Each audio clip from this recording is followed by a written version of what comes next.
Hey everyone, and welcome to Chef AJ Live. I'm your host, Chef AJ, and this is where I introduce you to amazing people like you who are doing great things in the world that I think you should know about. Today's guest is Chef John Nowakowski, and he has been on my radar a long time. We travel in the same circles, but so far our circles have not yet intersected. We're going to get to know him a bit today and about his story and what he does to do great things in the world. And he's also going to be demonstrating a recipe, a cream of broccoli soup with no cream, but plenty of broccoli and some variations. Please welcome Chef John to the show. It's very nice to finally meet you.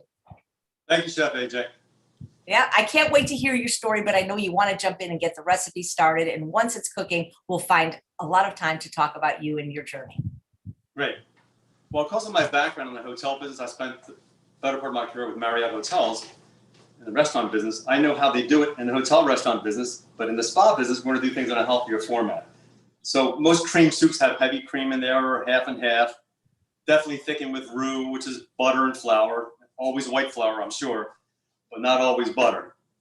If the chef is trying to shave points off his food cost, he may use margarine, right? So in this case, we're going to use the vegetables to thicken the soup and eliminate the flour, the butters, and most of the sodium content. So right now I have a pot of boiling water, and this will be my cream soup base. We have some organic peeled sliced Idaho potatoes, some sliced yellow onions, and some fresh minced garlic. And that is the base for the cream of broccoli soup. And also, as you get further down the broccoli stalks, don't have to discard this. You can add this right now with the potatoes because they take longer to cook than the broccoli florets do. Okay, so we'll let that simmer for a while. And that would be our cream soup base. You know, I have all those ingredients in my house right now. Literally, I could go make it. Let's do it. Hey, I'm just curious, you specified florets. Is there a reason that it's florets and not the stalks? Well, I added the stalks to the potatoes already, so we'll get the stalk flavor in there, but they can be a little grainier. So by adding them with the potatoes, they'll get tender at the same time the potatoes will. But the florets, that's going to supply all the color to the soup also, so we'll add those later, and they cook very quickly. Got it. Thank you. Other things I add to our stock would be a shot of cayenne pepper. And cayenne pepper is our pepper of choice because your black peppers are irritants to your stomach linings and intestinal walls, and after years of abuse can cause ulcers. Cayenne will not do that. Cayenne is a natural body cleanser. It's also a good source of vitamin A and vitamin C. But it's much spicier than black pepper, so a little dab will do you, just a little shot. So. Right. I'm allergic to black pepper, and I also don't like it, maybe because I'm allergic. So I love seeing recipes that don't include them. That's really funny because I'm allergic to anchovies, and I never wanted anchovies on my pizza my entire life. All of a sudden, I was opening up a hotel down in Miami, and we used anchovy paste on one of the appetizers, and I ate that concentrated form of anchovies, and I broke out, had to get a cortisone shot, go to the hospital, and it's funny, your body already told you didn't like anchovies and you weren't listening. Yeah. You eat the anchovy and you find out. So anyway.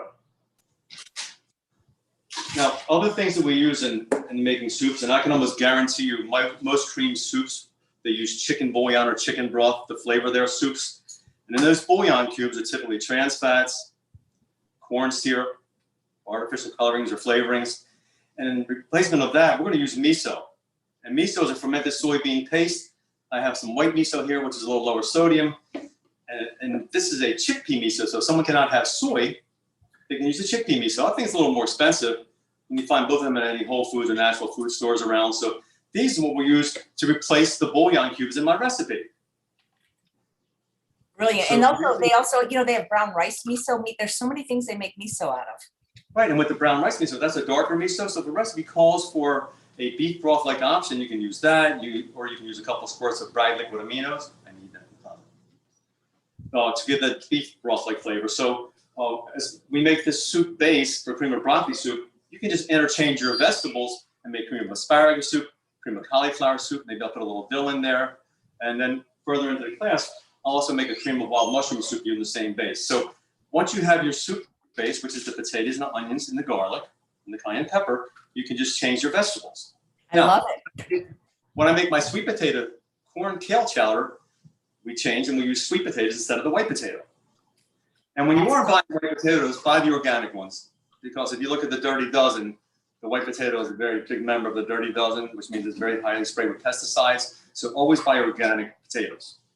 The sweet potatoes actually in the clean 15, so not necessarily to be organic, but we try to buy as much organic here for the retreats in the spa as possible. Yeah. Your retreats sound amazing. Do you have time to talk about them?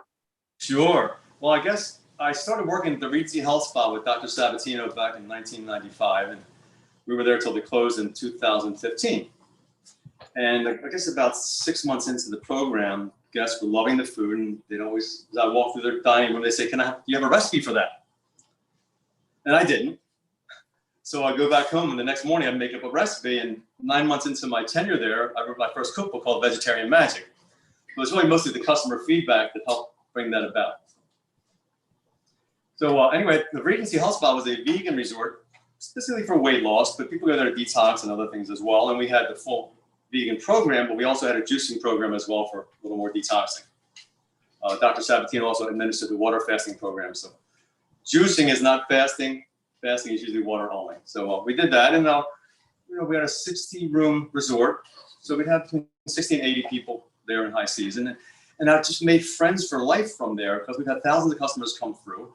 And till this day, they're just my customers, my clients, they're my friends. So when the Regency closed in 2015, I did corporate for a couple of years because I wanted to have weekends off, and my kids were playing school sports, and I wanted to be there for all those things. And after about 3 years of corporate and thumb on my head, I got a little tired of the corporate lifestyle. And in the meantime, I was getting phone calls all the time. We don't have a spa to go to anymore. John, what do we do? And my friends were saying, well, why don't you get back into the spa business? What are you afraid of? I said, well, I'm a single dad with 2 kids, so that's one reason. And but we started looking around, and a friend of mine was staying at little bed and breakfasts along Hollywood Beach, which is just north of the Regency. And we found this little place called the Bougainvillea, and it was just beautiful and quaint. And I said, do they have a pool here? And she said, yes. I said, So my wheels started turning. So I meet with the manager of the place, and she says, and we also have a sister property on the boardwalk, on the ocean, called the Sea Downs, which is where we're at now. And I took a tour of the place, and I'm like, I think this can work. And we don't have big crowds, 8, 10, 16 people maximum. So it's very, it's very close. And I'm also in the same room with the customers. And usually in my big operations, the chef's in the back. You see him once in a while walk through the dining room, and that's it. But now I have interactive cooking classes 2-3 times a day sometimes, as I'm right here and I can hear everything going on. And the guests get to ask questions as it's happening. So it's been incredible. That's incredible. How many guests come to the retreat, and is it ongoing, or is it at certain times during the year? Well, I started 2 years ago in August 2019, and we were doing it every month until this thing called COVID hit. So we had our best month, I guess it was a January a year ago, and then COVID hit, so everything shut down, and we didn't do it for 6 months. We tried it in June, no one wanted to fly, and then we tried in September, no one wanted to fly, and then we came back this January and had some trickles, and now with people getting vaccinated and they have the freedom, everyone wants to travel now. So we've been pretty fortunate. We started up again in May, and now I'm doing it every other month until things really get going again, and we're excited. And how long is the program, and how many people attend generally? Well, it's a 7-night program, 10 a month Saturday through Saturday, and 8 to 16 people would be the average. That sounds like so much fun. It's a blast. We keep Alexa in the room, and we do some sing-alongs and things like that, and just then we have little evening entertainment. We had a little beach bowl drumming on the beach the other night, and have different lecturers and things. And I do cooking classes every morning around noontime before lunch. Then we'll do a juicing class in the afternoon. Then at dinner time, it could be a pop-up cooking class in the middle of dinner. It just depends on what we're looking for, what the guests are asking for, and how the menu progressing. So. And you started cooking a long time ago at 15, so you were really a chef even before you found out about plant-based diets in general and the SOS-free version in particular. Is that correct? Yeah, I thought I was going to be an attorney originally because of my love of history, but I had to pay my way through high school, so I was started off as a busboy, like anyone, dishwasher in a restaurant business, and then they put me in the cold side making salads, and whenever the chef wanted to go home early, I said, go ahead, go home early, chef, and I would spend the last hour cooking for the restaurant. And then when he retired, a buddy of mine and we started running the restaurant. I was just about 16 years old, and we were running a steak and lobster house in Baltimore. And it was German owners, so we had sauerbraten and potato spatzel dumplings and all those conventional foods. And after a few years there, I got with Marriott Hotels when I was 21 and started working at Dulles Airport, Virginia. And about a year into that, they were posting some new openings, and I saw one for Fort Lauderdale. And I asked my district manager, I said, what do you think if you can get me down there? And he said, you keep on doing what you're doing and we'll get you there. Little did I know he was changing regions, and he took me with him to Florida. And the rest is pretty much history. I just love South Florida and what it has to offer. Wow. How did you hook up with Dr. Sabatino? When I started the Regency Health Spa, he was there for a couple of years already. He was the health director there, and he was a big part of my growth in the industry as well. You know, he was very supportive of what I do, and we got along well. I mean, Frank and I were together 20 years, and I don't think there was one sly word between us. We really worked together like a great team. Oh, he's just exquisite. Someone named Irma Bressler is watching and says, John, we are family since Regency 1995. There's quite a few stories like that. And Auntie Irma, I love you, and she's been a big supporter of mine too. And she's come down to the retreat before also. When did you first hear about a plant-based diet? As a chef or just from Frank? How did you find out about it? Well, before I was with the Regency Health Spa, I worked for Trust House Forte for about 4 years, and we were doing a heart healthy cuisine. So I was already evolving into that. And then I started doing some juicing on my own just to get me off the chocolate chip cookies. And I saw that I lost an inch on my waist and looking pretty good. So I was already doing that. So when I got to the Regency, it was almost an evolution of what I was doing already. There was definitely a learning curve because most of my buddies who are big time chefs, they don't know what tempeh is.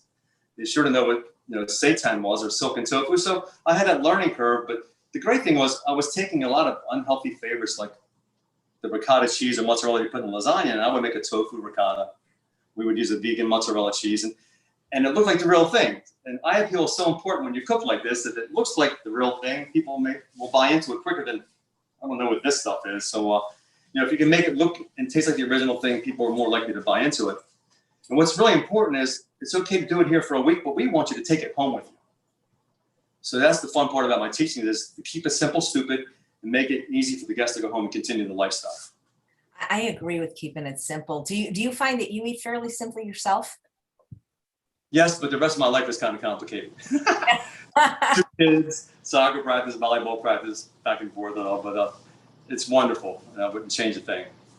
Nice. What kind of things do you eat? I mean, because I always find it so interesting because so many chefs that I interview, like they'll work all day and have a bowl of cereal at night, because chefs are famous for grazing. We're always tasting while we're cooking. You know that, you were a pastry chef. But we're always tasting while we're cooking. So when it comes time for dinner, we have little bird-sized portions because we're always tasting like that. But as far as myself, in the mornings, I'll do a smoothie. I'll do a fruit smoothie, banana, strawberry, some berries, some chia seed, almond milk. And when I'm on the go, that's my car trip. I have my smoothie with me. And now I have a little infatuation with my daughter. Bella's been doing avocado toast for years, and she would put it like on an ET bagel, things like that. Well, I do now avocado toast on Ezekiel Toast. Ezekiel, of course, is a sprouted grain bread. Nothing's been milled into flour, so it's healthier, higher fiber, and has a fantastic crunch to it. So I do a little bit of that, and then a little chopped onion and a little chalupa on top to spice it up, and that's been one of my favorites. And the avocado is so good for you. I mean, especially for diabetics and people. It's high in fat, but it's the good fats that we need in our diet. Nice. Yeah. I just had a chef stay with me, Chef Ramses Bravo. And I just love watching what chefs eat when they can just. Now he's with Dr. Goldhammer, right? He's the executive chef at True North. And when he was at my house, I said, look, I make lunch and dinner, but you guys are on your own for breakfast. And I just kind of watched him go in, and one day he made himself oatmeal and one day he made himself a smoothie. And it was just kind of fun. So Brigitte says, what is the name of your retreat? My last name is Nowakowski. So it's called Chef John Nowakowski's Healthy Beach Retreat. I know it's a mouthful, so we just call it the Beach Retreat, but it's the Nowakowski Beach Retreat. You have a food delivery service too, don't you? Yes, many years back at the Regency, guests wanted to take food home with them. So I was already in business before packaging food, so we started packaging our soups and our entrees, and they could take it home. And then also my vegan cookies got pretty famous, so we were doing the vegan cookies, and we started up our own shipping business as a result of that also. And when the spa closed, I continued shipping the food, especially with COVID last year. No one wanted to go shopping. No one wanted to go to restaurants. So I was an essential worker hitting all the different stores around town to ship and deliver the food. That is so cool. What's your most popular item? Well, I have a dozen soups on the menu, and I always say those are my greatest hits. But a lot of the bean soups, the white bean soup escargot we made yesterday, and the black bean soup, the cream of broccoli with cheddar is a big seller. I have a gluten-free minestrone soup we did with rice noodles. Um, Black bean, like a Miami-style black bean soup. Everything is vegan. No, as far as SOS, we don't use salt, we don't use sugars. We use better products like the misos to flavor our foods. That's great. I don't know why I'm going to ask this, but you just look like you play a musical instrument to me. Do you? I have a guitar sitting in my dining room or living room that I just look at quite often. And every time I started it, I found a reason to quit. But I've been singing in church since I was a little kid in Catholic school. So I'm the singing chef. Oh, that's so great. I can hold it. Yeah, I can hold a note, but I can't play one. Well, I feel free to sing. Someone saying Chef John's tahini dressing is the bomb. It's true. It's true. Wow. It was funny. How I stumbled into this dressing that I invented at the Regency is I was making the mise en place for baba ganoush, which is the roasted eggplant dish. And as the eggplant was chilling, I had all the ingredients in the container. It was tahini. I think we used brown rice syrup as a sweetener. Maybe we use agave nowadays. And some stone ground mustard, garlic, chopped parsley. And as I pureed that in advance of the eggplant cooling down, I'm like, God, this tastes pretty good. This could be a salad dressing. So I kind of tweaked it a little bit and thinned it out, and it became the house dressing at the Regency. And we never had a house dressing there before. So about, I guess, a month or two into my tenure, we would change the dressings every day. So we put the tahini out there, and the next day the guy said, well, where's the tahini at? I said, well, we rotate our dressings. He said, well, where's the tahini at? So I put it out there, and then skip another day or two, and they started asking again. I said, well, I guess we just found our house dressing. And it's wonderful. It has tahini, of course, is sesame seed butter, like peanuts are to peanut butter, sesame seeds are to tahini. And we use that like garlic, lemon juice, parsley, stone ground mustard, a little sweet. You can use pureed dates or a little agave for the sweetener in there to balance out the lemon juice. And it's a great multi-purpose dressing. Not only is it good over your salads, you can put it over a baked potato. You can use it for a crudité dip. So it has quite a few uses, and it has very good shelf stability as well. So it lasts a while. Absolutely. I have a dear friend. His name is Dave Cherry. Hi, Dave. And he's a vegan. And he said, Johnny, I could take that tahini dressing and put it in a backpack with a straw. It's just sip it as I'm going down the street. So it was pretty popular. That's cool. Is your family vegan? No, my daughter does a good job of it. My son is a little more carnivorous like his mother. So, when people talk about, if I have a piece of chicken, what should I do? I said, well, just make sure you get grass-fed beef and you get, farm-raised chickens. Just make the right choices if you're going to do it. How do you make it work? How do you make it work in a mixed family? Because a lot of people struggle with that. My house is like a full-service restaurant. Okay, here's breakfast, guys. We got cereal, we got oatmeal, we got bagels, we got toast, and my son doesn't want any of those. But they do love fruit. So they love their fruit in the morning, so they like the smoothies and things. And then lunchtime, it's Bella likes one thing and Johnny likes another thing. So it's usually a couple things going on at one time, menu-wise. Cool, very cool. Do you have any favorite equipment that you love so much that you just can't live without? I do. This is one, and this is the immersion blender. It's a really powerful one. You can, you have the little plastic ones that you can make smoothies and dressings and things like that. But I like this for pureeing things because these blenders are so hard to clean a blender. You got to get the blade out there and you lose some of the food. But when you're making small batches of what I call slurries, you just put it half filled and you just puree it like that. And it's a much easier cleanup. So that's one of my favorites. Me too. I love my immersion blender. Do you ever use my favorite piece of equipment? Well, I have two: Instant Pot and air fryer. It's funny you said that because I have a new man crush. I bought my air fryer 2 weeks ago. One of the things that I do also is I'm a cozy meal chef. So I have people come over to the house and they dine. And it's two people, usually an anniversary or a birthday. It's a cooking class and they eat afterwards. So course by course they eat. And so I'm always teaching them things like that. And 2 weeks in a row, I had a gal ask me, so do you have an air fryer? And both times my answer was no. So right away I got on my Amazon and I bought one. And it came in 2 weeks ago, and it sat in the box for about a week until my girlfriend Annie came over, and we got it out and started playing with it, and I had a blast. We were doing, I make sweet potato slices in there, and I did a teriyaki tofu steaks. fresh made potato chips, and it cooks so fast. And it doesn't need to be preheated like your oven. Right. That's what I tell people. That's why, because I live in the desert and it's like I have brand new double ovens and it's like it heats up my house, but the air fryer, it contains the heat and it goes. It's amazing. Yeah. And you know, we talk about convection ovens. They have the fan in the back. So convection ovens are always about 50 degrees higher than a still oven, right? Well, this air fryer is basically a small convection oven. And it says 400 degrees is the top heat, but it's hotter than that once that fan gets going. Yeah. I love to hear that because a lot of chefs I talk to say, well, I'm a real chef, so I don't use those things. But you can be a real chef and still use an air fryer and an Instant Pot. And, you know, when I was asked that question 2 weeks in a row, I said, well, get with the program, John, you know. So, and then you can also, having so much fun experimenting with it, you give other people recipes how to use it and other ideas, and, you know, so they can take it home and try it themselves. Yeah. Tiffany says, any ideas for a future cookbook? It's almost done, Tiffany. I wrote 2 books called Vegetarian Magic, and now I'm doing an ebook, which were the recipes that I had designed. And Regency closed when I was almost ready to finish my 3rd book. So now my web guy, Pablo, who's down in Santiago, Chile, shout out to Pablo, we're putting together an ebook, hopefully in time for the holidays. Oh, that'd be fantastic. I've got to check out your other books. That's so cool. So I have this feeling the potatoes are tender. I can just feel it in my stomach that the potatoes are ready. So moving on to the recipe, if that's okay with you, Chef AJ. Absolutely. This is your show. So your cream soup base is your potatoes, your onions, your garlic. We put a shot of cayenne pepper. And then what potatoes are tender is when you add your green vegetable. You never want to add it too soon. I'm sure we've all been to a restaurant that had cream of broccoli soup and it came out brown because it was sitting on a steam table all day long. So by adding it now and just cooking the broccoli just past al dente, you puree it and it has a beautiful bright green color to it. So whether it's asparagus, broccoli, anything, cream of spinach soup, same thing. You add it once your potatoes are tender. Okay, so now let's add our broccoli florets. I think about 4 or 5 minutes to simmer.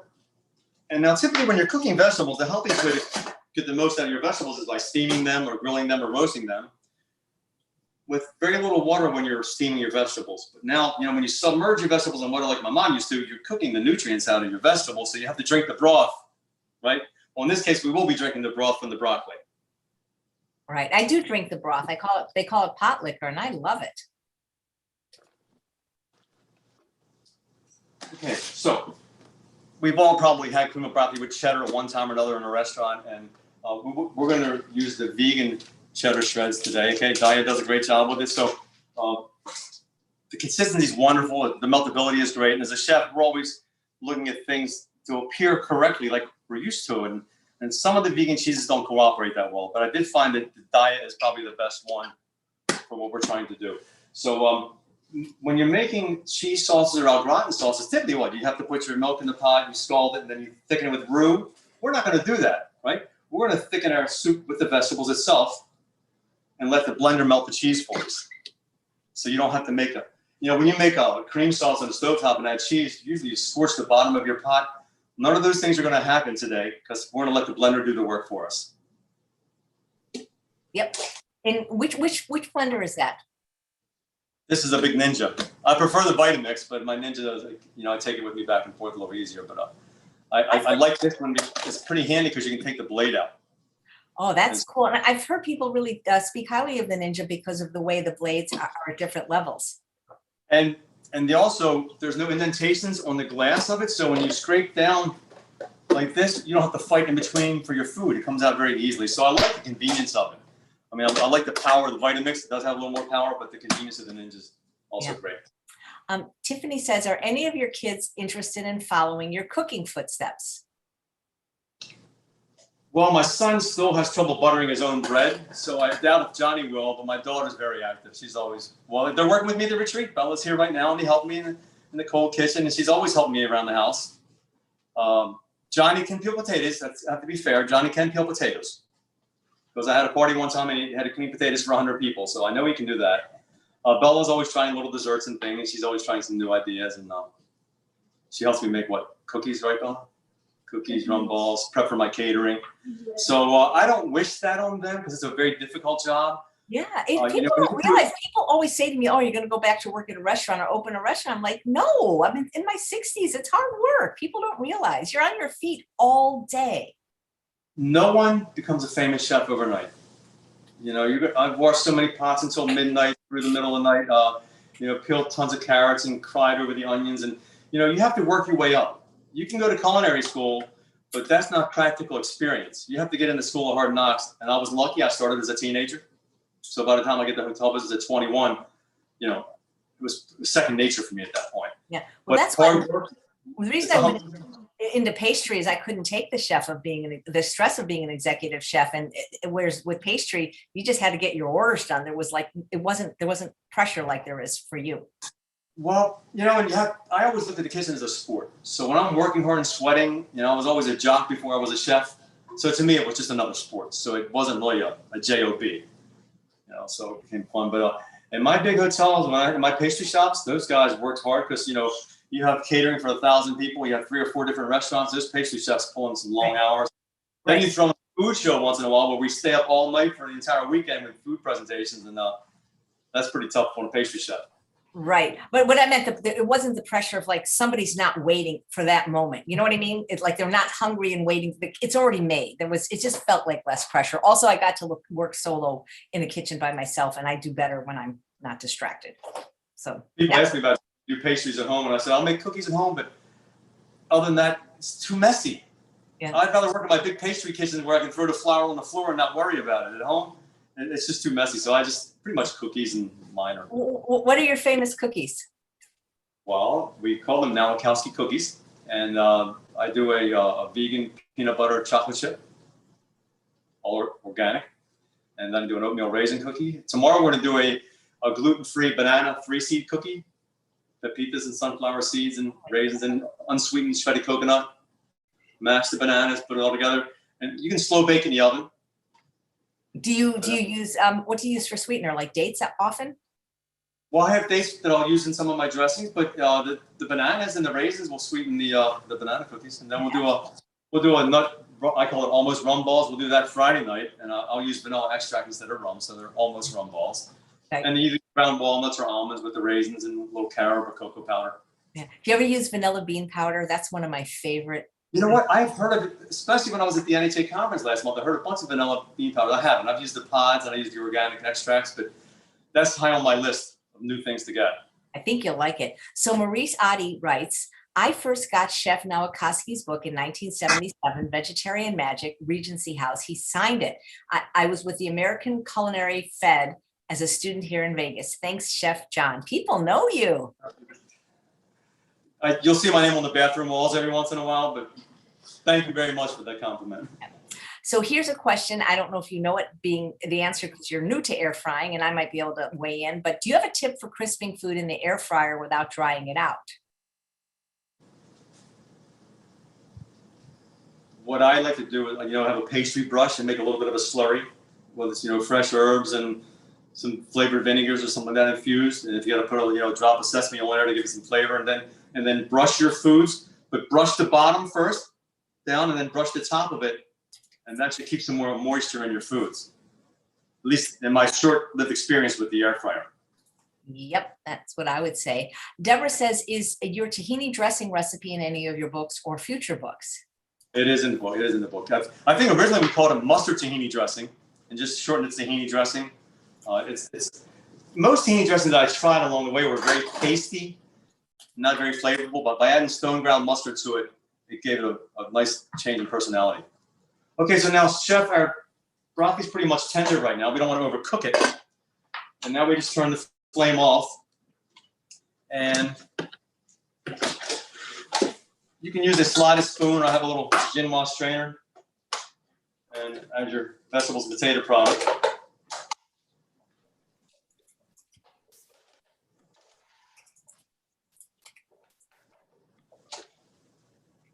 When people say, well, how much liquid do you add?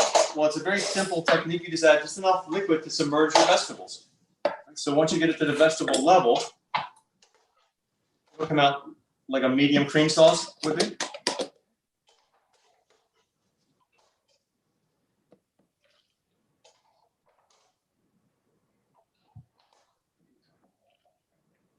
Okay, now is when we add our miso, because miso also has living enzymes in it. We mentioned earlier it's a fermented soybean paste, or in this case, chickpea miso. And it has living enzymes that help aid digestion. So we add it late in the cooking process. Just like when you make miso soup at home, once you simmer your mushrooms and carrots and vegetables and they're tender, you whip in the miso and serve it right away. And that preserves the enzymes in the miso.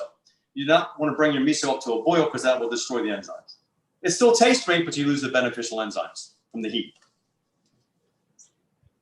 Then you add that. A little more broth. Now, because this is very hot, when you're dealing with that, you want to pulse your blender first. Don't turn it on high because you may have some kickback and splash, and then you have a mess to clean up. So just pulse it to get started, and then you can turn it hot. Once you pulse it, you can turn it hot.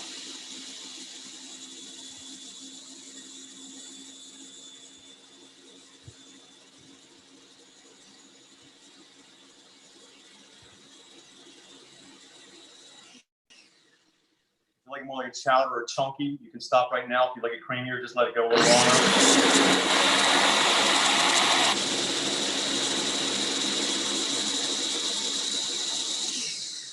That's such a pretty color.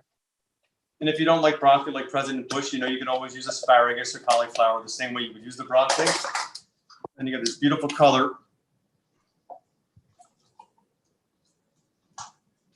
So that would be your basic cream of broccoli soup.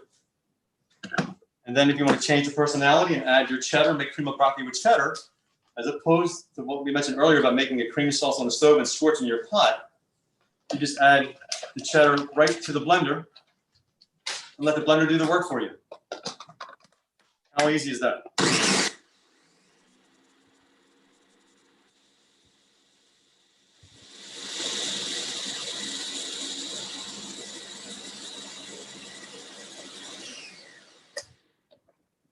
Voila. So then now we have cream of broccoli with cheddar. The cheese melted that quickly. How different does it taste with or without the cheese?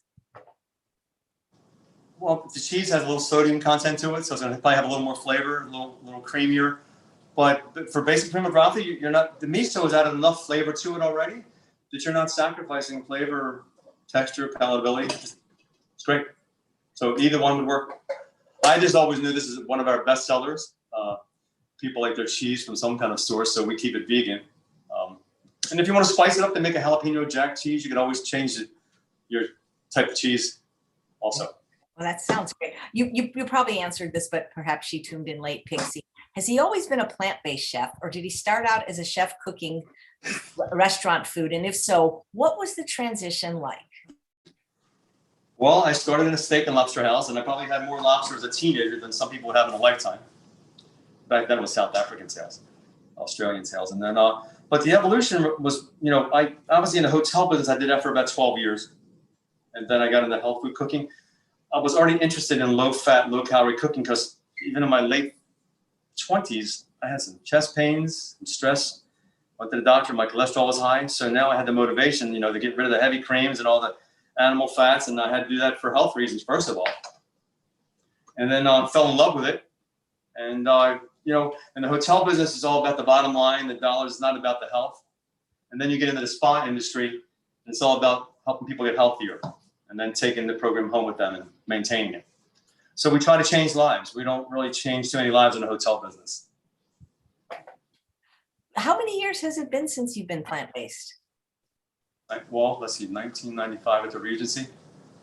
So pretty much on and off 95 all the way through. You know, when I get into conventional cooking like I did for those 3 years, I have to taste what I make. No choice, you know, but that also got very tiresome too. So I couldn't wait to get back into the spa industry. Yeah. Do you feel any differently being plant-based? What I found also is by eating more organic foods, I found more clarity, more mental clarity from eating this way. Probably easier digestion. My reflux went away. Whatever heartburn I had, I used to travel with Tums in my you know, travel kit. Don't need that any longer. If you do get reflux, a little shot of raw cider vinegar would take care of it. We didn't know that back then. So just better digestion. You know, lost some of the fat handles, but being a jock already, you know, I kind of hit it pretty well because people would always say, well, how come you're not heavy like most chefs? It was all the sports I played, I think, was the difference. Yeah, that's cool. Do you have time to make a juice also? No, Ed, do we have time to make a juice? We have time to talk about the cream of mushroom. Do you ever teach or inspire other chefs to cook more this way? I've had so many young fellows, young ladies work for me, and some went to the Natural Gourmet Cooking School in New York City, and they would apprentice with me. And that happened half a dozen times. And the final guy, Lance Cohen, came down in 2003 from the Natural Gourmet Cooking School, and he wound up being a chef as well. A couple of buddies of mine are chefs in the industry. So, in the hotel business, I had a bunch of guys I promoted to executive chef. They still call me chef, but it's great to see young people, that have that drive, because you have to have the drive. They want to take the ball and run with it and take it to the next level. And the beauty of that is all chefs, we're like leaves on a tree. Every chef is different. And then some of your best chefs are the guys that are home just cooking as a hobby. Oh, hey, I just saw some questions about the soup, so I missed them. I apologize. The first one is, what about adding nutritional yeast instead of the processed vegan cheese for a cheesy flavor? Absolutely. We've used that in recipes before too. And if you do that, just take a small quantity of the soup when you do it, because if it doesn't work out the way you'd like it to, you would be disappointed. So make a small quantity, do a tester with your nutritional yeast before you blow it up into a larger recipe. That makes sense. And Wanda Huberman says, could she blend in some cashews for creaminess? There you go. And with cashews, when I'm working with cashew, we made a cashew cream sauce the other night with some almond milk and a little vanilla extract. When you're going to work with cashews and things, try to soak them for a little while. I like to soak them in some almond milk or some liquid just to soften them up before you work with them. Whether you're going to put them into a Cuisinart or it's going to be a little more challenging with the hand emulsion blender if it's not that powerful. But soak your nuts before you puree them. It'll make it creamier, because otherwise they'll be kind of gritty, and that's not good for the palate. So soaking the nuts for an hour or two before you puree them will make a difference in the quality of the finished product of your recipe. Yeah, but that's a great tip about not adding something to the whole batch, because then if you don't like it, you've ruined the whole batch. Okay. Good tip. What kind of juicer do you love and recommend? Well, love was the word. And we used the Champion juicer at the spa for years. And I think it was made by a company called Plastic Head. And it was rated by Consumer Reports to be one of the top juicer in the market, a few years ago. And it's mainly because of the slow rotating blade. With the Champion, this blade rotates very slowly, so it's like a form of a cold pressed juice. And you see the inexpensive juices you may get at a Walmart, like the Juice Man Jr. and those centrifugal juicers that spin, they have a little basket in them, and they spin real fast. Well, just like we were taught in chemistry class, when things go fast, it heats up the molecules in your food. So those, $49 juicers aren't optimum juices. So by using something like the Champion or the Omega and a couple other ones, you want a slow rotating system to preserve the quality of your juices. Nice. Kelly wants to know if you can use frozen broccoli in the soup. You can, but keep in mind, frozen broccoli was already cooked, right? So when you make your base, your frozen broccoli will not need to cook. You just need to thaw it out into your cream soup base. And it's going to be done in about 2 minutes. So I wouldn't cook it. I would heat it. Makes sense. Here's a fun question. What is your absolute favorite recipe to make? And then maybe also to eat, because sometimes what you'd like to make isn't necessarily your favorite thing to eat. Well, my daughter likes my spinach manicotti. And we'll just take the dry lasagna noodles and blanch them. And I make a tofu ricotta with tofu, tahini, a little garlic, a little miso, and then some like a vegan mozzarella blend, and puree that into a Cuisinart and makes it creamy. And that would be my ricotta cheese alternative. And then I would take organic spinach and mix it all together and roll it up in the pre-cooked noodles. So that's one of my favorites. I love Mexican food, so like roasted vegetable quesadillas, 3-bean enchiladas, tostadas, things like that. Yep. Cool. I wish you did your retreat out here. Nobody's doing what you're doing in the desert. There's just a wide open market for it. We could do one. That would be so fun. It wouldn't be beach. It'd still be sand. It just would be no water, Yeah, I know the water's colder out there, that's for sure. So let's see. What type of pot are you using, Pat wants to know, and are they your favorite? always using circulon for the most part. For my retreat, I'm always, I got a new set here. I just bring it, only use it for my retreat.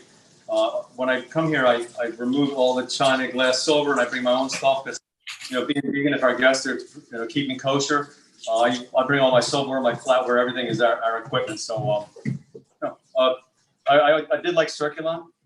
That was a good product. Those cheap Teflon pots and pans you see are not good because as they lose their finish, where does that stuff go? We're eating it, and they go down disposal, but a lot of it we consume. And then once you expose the bottom of those pots, most of those pots are aluminum based. Now, aluminum is one of the best conductors of heat. But once it loses that Teflon coating or those inexpensive coatings, then you're exposing your food. And if you're cooking with tomato-based products, well, you got the aluminum leaching is leaching into the tomato sauces. Just like, you make a lasagna and you put the foil on it, you pull it out of the oven, you pull the foil back and you see all the aluminum on your tomato sauce. And that's one of the contributors to Alzheimer's disease, right? Is our exposures to aluminum. So, if you got any chipped up or old aluminum Teflon pans at home and they're destroyed on the bottom, I would probably buy a new set. I hope that answers the question. So I did like circulon or analon, but you also, your stainless steel pots are always very safe because they were not going to interact with acidic foods like tomatoes. Great. Lisa says, have you ever made a nut-based ricotta cheese? Yeah, but usually like a cashew or a Brazil nut or something like that, but it's been a while. So I would say not recently. And here's a question. How do you make your mushroom soup creamy and rich? Well, we can make a juice, but how about we get started with that soup base again so we can evolve into a mushroom soup? Okay, yeah, sounds great. Okay, so it's a little smaller batch, but I have, we have our pot of boiling water, and through the magic of television, the potatoes are already peeled, cleaned, and diced, so we took care of that. And then we got our yellow onions, and with the mushroom soup, we're going to hold off on the mushrooms till the very end, right? We're going to create our cream soup base again using the boiling water with the potatoes, the yellow onions, and then some crushed minced garlic. So it's the same base. And a little dash of cayenne pepper for spice. So we'll let that simmer, and then later on in the recipe, we'll move on to the mushrooms and to finish off the soup, okay? And while that's going on, we can try a little juice now, because one of the things we do great here, I do cooking classes, but I also do a juicing class every afternoon because Florida is very hot right now. So it's nice to have a refreshing juice in the afternoon. And one of my favorites on the menu is called the kidney cleanse. A lot of our juices are organ or body part specific. So anyway, we got the champion, and then we got our watermelon already cleaned and sliced, and got some lime, some organic blueberries, and a little basil somewhere. Okay. Give me a second here, Chef. I'm going to glove up, and then we'll make the juice. So let's talk about the juice itself now. We know cranberry juice is good for UTIs, but did you know that watermelon juice rivals cranberry juice as a diuretic? And it's a little more tasty as well. And when you're juicing your fruits, keep some of that rind on your fruit because there's a lot of nutrients that are hidden in the rind. So I peel off the green of the watermelon, but leave some of the rind intact on there. And then also with my citrus, leave the skin, put the whole lime or lemon in your beverage as you juice it, because there's also more nutrients in the skin of a citrus than there is in the actual pulp. There's more vitamin A, vitamin C in that skin. So when you add things like lemon zest or lime zest to a recipe, you're adding more nutrients to your foods as you're cooking. That makes sense. And watermelon is the best. It is. Okay, so now when you're juicing, typically you want to put in your leafy vegetables first. So we're going to add basil first. And if you're making a green juice, I guess it'll be romaine or spinach, things like that. So we'll add the basil. And you also want to add your citrus first too, because then you'll be chasing it through with other ingredients so you can extract all of that citrus flavor out of there as well as the herb, the basil. Okay, so always put those in first. If you put them in last, chances are you can't push that through to produce the juice. It's going to be left back in the hosel, so to speak. Okay?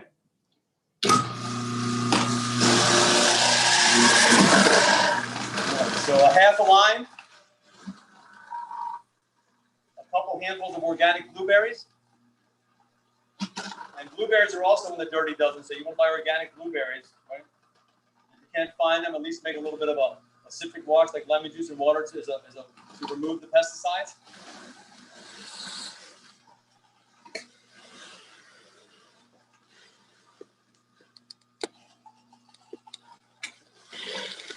And then we add our watermelon to finish it off.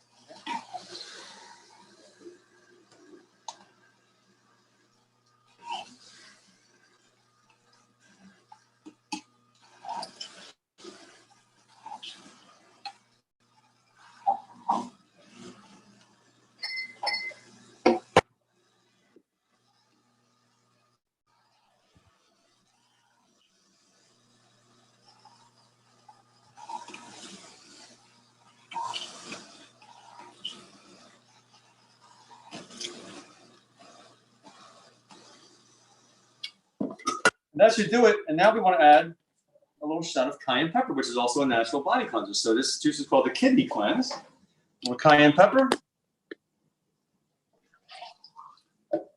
Beautiful watermelon blueberry juice on a hot Florida day. It's just what the doctor ordered. Oh my God, that looks delicious. And to get the most benefits out of your juice, when you make a juice extraction, try to drink it within 30 minutes. Because after half an hour or so, you lose half of the enzyme values in your food. And if you let it sit overnight, you lose all the enzymes. So it's always good to drink it as soon as possible, especially with green juices, spinach, romaine, kales, celery, cucumber, because they get bitter the longer they sit. So you want to drink those juices as soon as you make it, optimally. If you're traveling with it, put it into a thermos. Just keep it cold to preserve the flavors and the enzymes in the juice. Yum. What do you do with the pulp when you juice? There's always so much left over. Well, the first thing you want to do is put it back into your juicer again. So once the pulp comes out one time,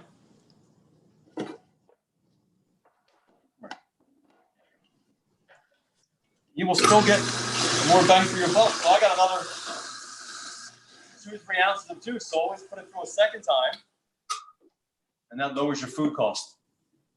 Chefs are always thinking about food costs, right? So look at that, just added that much more beverage to it. So, and then some people just sprinkle it in their gardens. You can do that as well. Yeah, thinking about chefs, thinking about food costs, why are, it seems like traditional chefs so resistant to this idea of not using oil or using less oil? Because it would lower their food costs, it would make cleanup easier, and the food would taste probably better. They'd be able to use less salt. But I find that, because I've done, not since I've lived in the desert, but in LA, a lot of in-services at restaurants trying to get this idea around their head, and they don't want to hear about no oil. Yeah, it's one of those old dogs, new tricks theories, I think. But we can use a broth. I have a potassium broth that we use to drink in between meals here, and I cook with the potassium broth sometimes, which is basically we always use filtered water, but it's organic cabbage, carrots, potatoes, onions, and celery, and let that simmer for a couple hours and strain it off. And it's a great diuretic, but it's also good for preventing muscle cramping. So we're down here working out hard this week, and if you're cramping up, a couple cups of that potassium broth will work well for muscle cramping. And then I use it as a broth for cooking. Wow. You have Aqua Zumba. That sounds like so much fun. It is. It is. I actually have a bunch of my guests here right now who were in the class this morning. So they're all, and thank you very much for your support. And this is my support group this week. And we've been together for 20 years, I guess, longer than my marriage. More, there you go. Oh my God. So, yeah, they're great supporters of mine, and there's a lot of love here. Wow, what lucky. We go back 20 years sometimes, and I remember some of our guests would be carrying my kids through the dining room as infants and passing them from table to table. And now my kids are here waiting tables and serving them, and it's just another warm, fuzzy moment that we have here at the retreats. Wow, that sounds like so much fun. Angela's suggesting to make dog treats in the dehydrator with the pulp. Do you use a dehydrator often? Don't, and the slow process for me. Chefs want things done soon, so I'll use it. If I use low, like for banana cookies tomorrow, I'll use like a 225-degree oven to do it. They're a little cumbersome for me, but for the home cook, I'm sure it's a lot of fun. Hector says, this guy is phenomenal. How do we follow his channel? Are they trying to make the chef blush? Well, my website is nowakowskifoods.com. I've done very little on YouTube so far. my buddy Pablo's done a great job on my Instagram page. So I'm a much better cook than I am a techie. So Nowakowskifoods.com for now, and then and my number's there, so you can always give me a call or text me or email me with questions. My email is chefjohn717@gmail.com. So feel free to stay in touch. Our next retreat is September 18th to the 25th here at the Sea Downs on Hollywood Beach. We're entertaining dates, probably I think December 4th to the 11th will be the following one. They were sold out for October because people haven't traveled for so long that they're going nuts. Everyone wants to travel now and get out of the house, so they're all making up for lost time. So it was a little challenging to get some rooms in October. Wow, that's nice. Do you ever have Frank come down and give a talk? Frank came down last summer he had some lunch here one day, and he's about an hour away. Oh. But we're definitely gonna get him down here, yes. And I'll do the same thing for him. So that's terrific. And he's also one of my favorite chiropractors, so he still takes good care of my spine. Oh yeah, he's awesome. So I forgot to ask you what mushrooms you used for the mushroom soup, and does it matter? Well, I prefer like a baby bella mushroom, some shiitakes. There's more helpful nutrients in those mushrooms as opposed to just domestic ones. The baby bellas have a little more chewiness. Obviously it's a smaller version of the portobello, but the baby bellas are a little chewier, so I like the meaty chew of the baby bella mushrooms. Shiitakes are wonderful for you. Are there any chefs that you admire? That I admire? Many. And over the years, I've worked with so many great world famous chefs. I would do benefits and different things. Julia Child, I worked with her for a little while. Paul Prudhomme. Oh my God, that's incredible. What were they like? Were they nice people?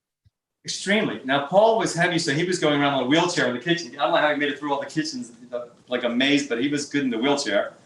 And his wife was always there to help him. And Julia, she was great too. I was just shocked how tall she was. She towered over. She's like 5'11" or 6 foot, but she was great. I did a South Beach festival one time and spent some time with Animal, but we weren't cooking. We were in South Beach. I think we were drinking that night. And then I've done some local shows with Graham Carroll, the Galloping Warden, and Bobby Flay, Billy the Biker Chef, Malto Mario. We did some events together as well. And then locally, back in the day with the Great Chefs of Miami series, we had Chef Alan Susser, Mark Militello, Norman Van Aken, guys like that. What about any plant-based chefs? Plant-based chefs? Well, just following you guys, Jeff Ramsey, Hey, have you ever done or would you ever consider doing like a competition show? I would do it in a second. I had a couple offers to do some Food Network stuff that kind of fell through, but competition was always fun. I know when I interviewed for a job with Trust House Forte, and they gave you the box, and you had to come up with all your stuff, and I got the job as a result of taking one of those things. That's my favorite thing. I love doing that. Even if it's just by myself, that's my favorite thing to do. Carrie says, can you order food off your website? I don't see where to select items and order. There's not a shopping cart there because my food is so specific to vegans and people ask a lot of questions. You have to call me the place to order. You can email the order to me. We don't have a shopping cart yet. We're working on that one. Also, it's in the plans. But you call me and place the order through me. So it'll be a personalized order. I like it better that way because I can answer questions. Do you actually ship your food? Is it like in freeze dried? Yeah, we can't help you in California. You're too far away, Chef. I ship about to the Midwest, East, and then South. I was working along with Slim Genix in Denver, Colorado to develop a product line for them. And shipping out west involved air freight, and the freight was almost as much as the food. And then I have a couple clients in California, and the air freight is as much as the food. So if the order is $120 in food, the air freight's another $120. So it's kind of cost prohibitive to go out west. But Midwest and all the way to the East Coast, I can do it. Great, thank you. Lisa says, has Chef John been able to influence other chefs towards whole food plant-based eating? I can't speak for them, but I know how many chefs came through my place working with me, and then some of my buddies that are chefs in the conventional industry. They'll call me for recipes sometimes. How do you work with seitan? What do I do with tempeh? So they haven't bought into it as a full-time thing, but they'll need help every once in a while with certain recipes, or they have a catered event that is plant-based. So I'll get calls like that once in a while. You know what? Sorry, going back to the Iron Chef idea. I've been doing Iron Chefs occasionally on this channel. They're fun. And they're obviously they're not true competitions because the chefs are in different locations and there's nobody to taste, but it's the same idea where you give me a friend or family member and I tell them the 3 ingredients. And I've got a week of Iron Chefs coming up next month, but I should just schedule you for one. Who would you like to go up against? Do you want to go up against somebody that is similar to you or different than you? Like, do you know Chef James Rohrbark? I do not. Okay, because he's like, I was thinking like SOS free. I mean, I could always put Ramses against you, or about Martin Oswald. We can do that, but I'm more about like the Miami Dolphins versus the New England Patriots than I am against another chef. Okay. Yeah, it'd be fun. I'm joking about that part. But well, then you just got to competitive. Yeah, you just got to pick. You got to give me a competitor. And Brittany Giroudi's watching. Brittany, you want to go up against him? Brittany's wonderful. Yeah, Brittany was my first Iron Chef. She even came in camo, like she was really there to compete. But yeah, it would be really fun to have you. It's a really fun thing because then people can see how you can take 3 simple ingredients that are already in your fridge and put something together. But then they want the recipe and they don't understand we don't have a recipe for something that's being made up on the spot unless somebody wants to go back in time and do that. I met Brittany last month at the NHA conference and she's wonderful. Yep. She was fun to watch. They're telling me to put Ramses in, but I've got Ramses already scheduled against Chef Colin. Okay. Well, what I'll do, let me watch one of these competitions first. Knowledge is power. So let me watch one of them, and then okay. We can I've done 2 so far. I'll send you the links, but they're fun. When I say competitions, it's I mean, Brittany, if you're still watching live, was it high stress for you to do it? She was the first one, so she can. Natural, great. Yeah, I think they're really fun. I wish I could do it, but then I got to be here. I can't be in the kitchen at the same time. So yeah. You can also you're the referee. Yeah. I try to keep it rolling. Yeah. All right. So we were kind of partially into the cream of mushroom soup. So the potatoes are almost tender. And once they do that, then we'll introduce the mushrooms into the recipe and finish that off for you. What else can we talk about, Chef? What do you do? Well, I was going to say, what do you do for fun? But it sounds like you work a lot. Yeah. I like to play too, though. So I like to golf on weekends. My buddies and I usually ship Monday through Thursday. So Friday I get out with the boys and play around and golf in the afternoon at Hollybrook. And then we play every Sunday morning at 7 a.m. First off, beat the Florida heat. We're home by 11 o'clock. The kids are just waking up. It's perfect. Well, if you like golf, that's all we have in the desert. I mean, I don't live exactly on a golf course, but there's, a golf course everywhere here. Is it also hot out there right now? Like we've read about? Okay, so is it hot? People say, oh, it's so hot, but people don't understand. Without the humidity, it doesn't. So it's 108, but 108 feels like 90 because the humidity is so low. So yes, it's hot, but until you experience the desert, it's not oppressive. It's actually quite nice, but it's not for everybody, I guess.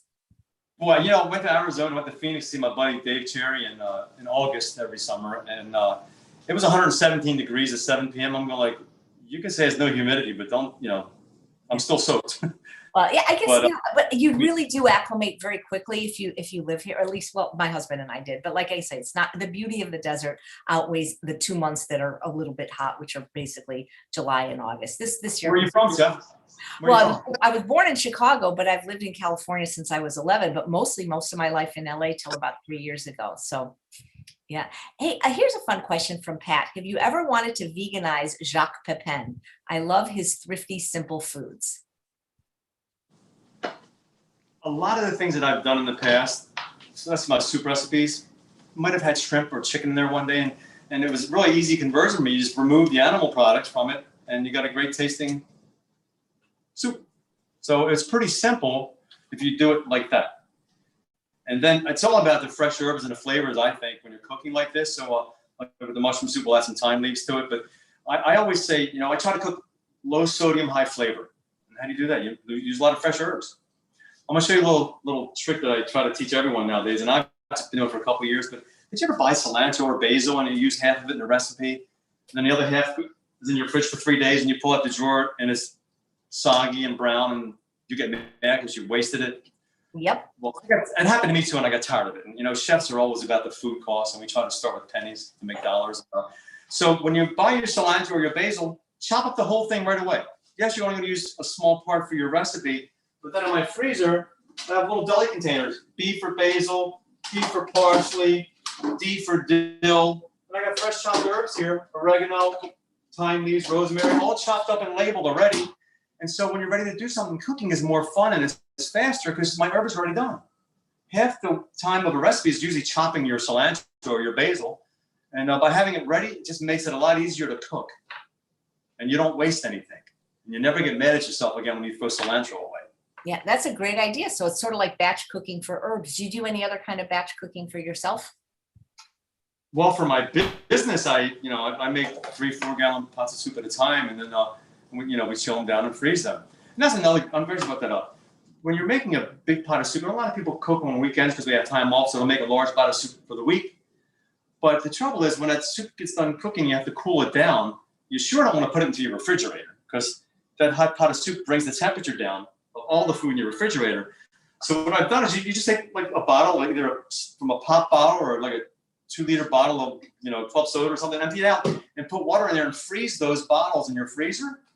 And then when your soup is cooked, you just take we call them freezer wands. You take your frozen bottle of ice and you put it in your soup, and it brings the temperature down out at room temperature. It's bringing the temperature down, so when you do put it in your refrigerator, it's not lowering the temperature of your entire refrigerator.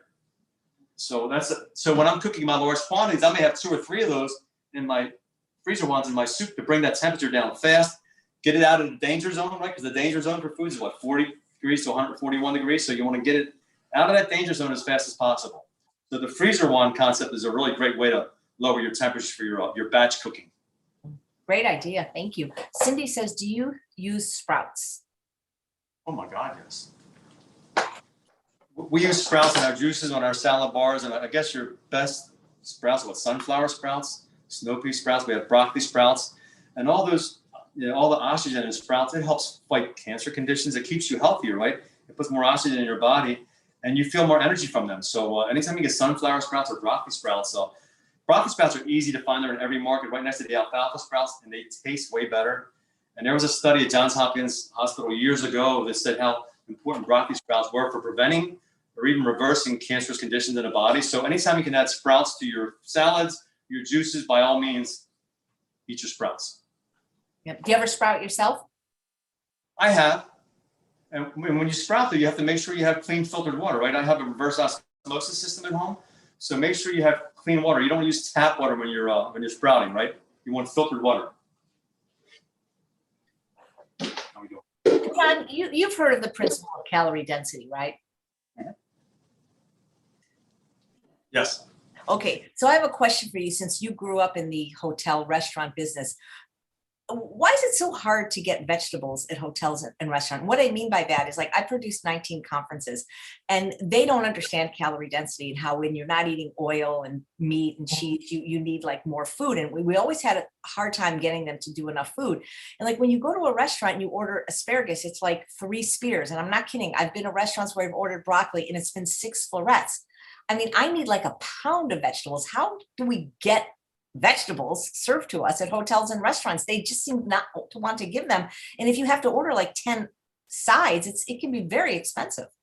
It's funny you brought that up because at the convention last month, I always go back and get to know the chefs and, it was MC Suites, and we had almost 300 people there.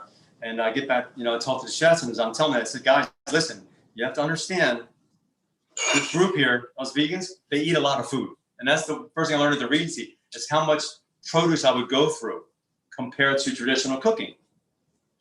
And it's like, they always thank me afterwards. I'm glad you told me that, because when it comes to avocados and the greens, the consumption is probably double what they would do in a normal business. Because if you go to a restaurant where you have a small salad, and you have a big steak or a big piece of fish and a potato to chase it down, but we load up on the greens and the cucumbers and the carrots and the beets and sprouts and things like that.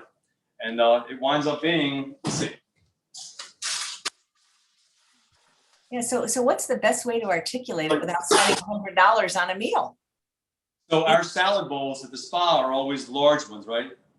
Because we fill up, and it also makes it easier to toss with your dressings. So we don't use little puny bowls. They have to be large. And typically when I go through the lunch buffet, the salad is like this. So that's where we get our density from, by giving them larger containers. And but as far as the traditional restaurant business, I like to go to places where I know the chef or develop a relationship, because then I can, I'll go back and see how he handles his foods and things, and just go to places where you know the chef. and develop relationships. That's the best way to go. Yeah. Yep. Cool. Well, people really are enjoying your presentation. Awesome. Now we're going to finish up our mushroom soup. Our potatoes are tender. Okay. So we'll set that aside. And now, if you want to, if you're cooking fat-free or low-fat, want to avoid the oils, you can take a little broth. Let's see. Can I have a little? Sorry. We'll just take a little, I got some filtered water. Make our own broth here. And a couple squirts of Bragg's. Now I'm dealing with mushrooms, so I want a little bit of a darker, richer flavor to it. And Bragg's is a non-fermented soy sauce. It is not a low-sodium product. Just because you bought it in the health food store doesn't mean it's low-sodium. Bragg's is still salty, so a little squirt will do you. And it's not fermented. So people have trouble with fermented foods. Maybe they have candida. Bragg's could be an alternative, but it is also very salty. All right, so I'll heat up my, let's call it Bragg's broth. And then add our mushrooms.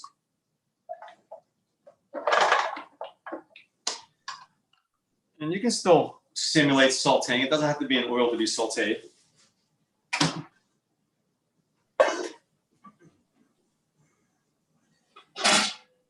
I just got a question from Liz. Does Chef John's cookbook contain today's recipe and other soups he referred to, as well as the roasted eggplant? If you don't have a Giant Ninja or Vitamix, can you use a food processor? Absolutely. It's just a matter of the size of your processor. You have to make sure you have enough quantity to get that blade going. Okay, so now we have the mushrooms in there. You can put another shot of cayenne pepper, and then I have from my freezer fresh chopped thyme. So we'll add some thyme leaves to the mushrooms. And let that simmer till our mushrooms are tender.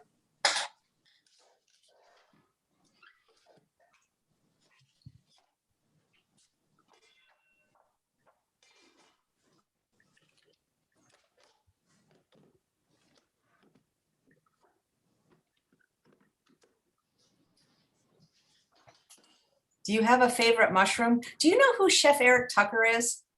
No. Have you ever heard of Millennium Restaurant in San Francisco? But it's now in Oakland. I think I have the cookbook actually.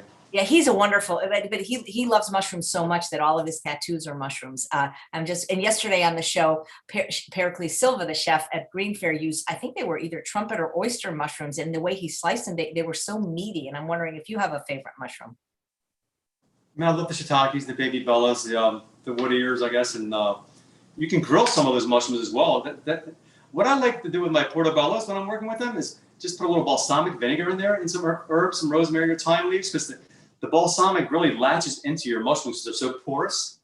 So I like putting a little balsamic when I'm simmering my mushrooms also. That's a great flavor. Well, speaking of balsamic, I always feel like Groucho Marx, like the word of the day. You mentioned the bonus of the day. I don't know if you know that our show is sponsored by Thomas Allen of California Balsamic, and every guest that lives in the United States, the first time they're on, gets 2 free bottles in the flavor of their choice. How about that? That's fantastic. I like to reduce the balsamics into a syrup, drizzle them over the salad. These are already reduced. These are already reduced also. It's a reduction. They're already reduced, and they come in flavors like curry and teriyaki and dill mustard, and I think you're going to really love them. You have my address, right?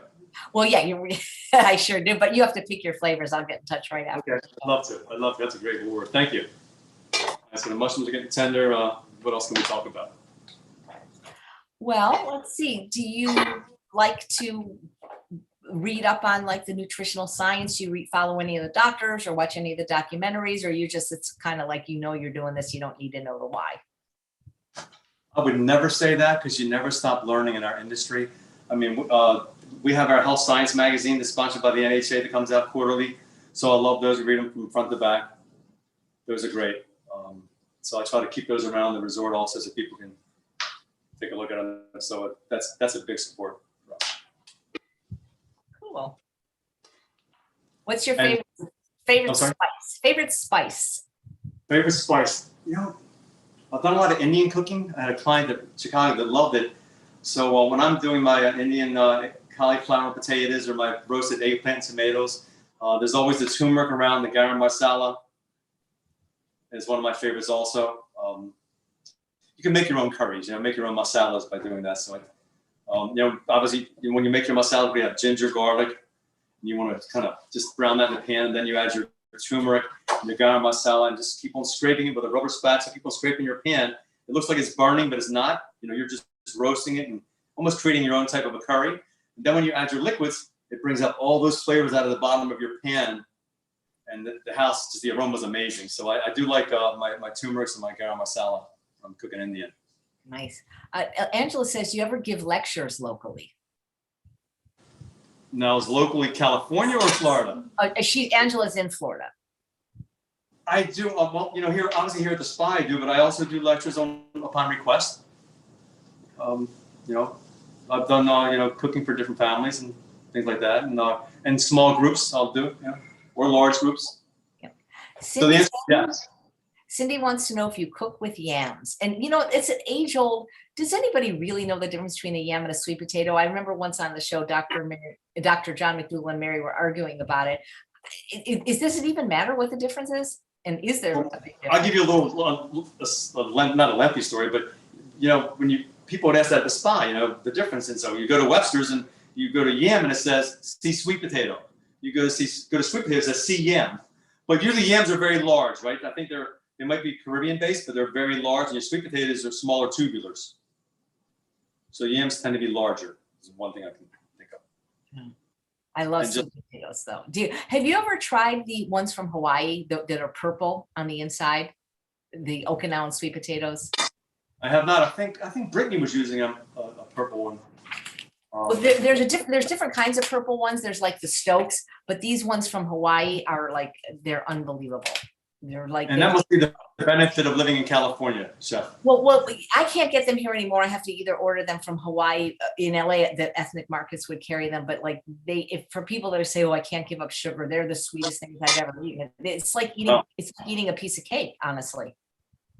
So you can make your desserts. I think I have a discount code for that company. I better check. It's been a while since I've ordered them, but they're very delicious. I'm very interested in them now. Okay, so as we move on with the mushroom soup.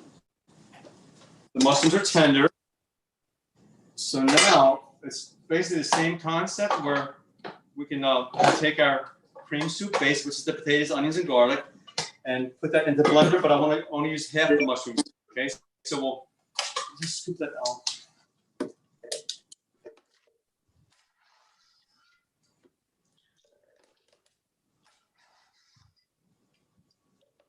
Just a little bit of broth.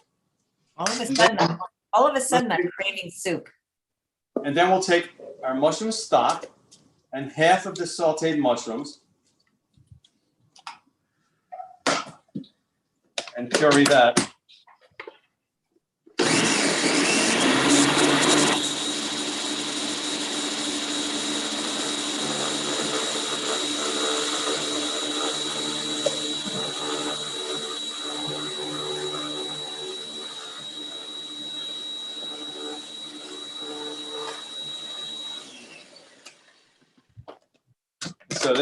So we have our creamy mushroom stock, and then you just fold that back in with the sliced mushrooms.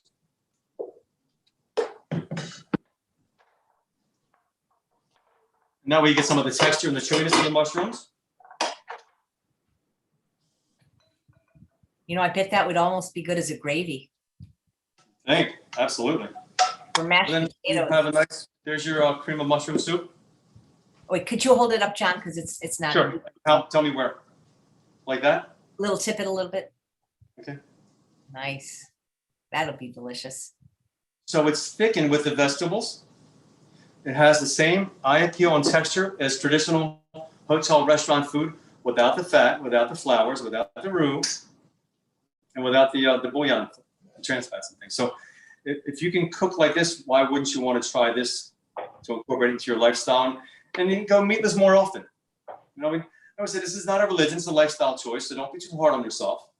We're all going to have a bad day or a throwaway weekend. Just don't have a throwaway month. Or year, or life. That would be worse. That would shorten your time here, so we don't want to do that.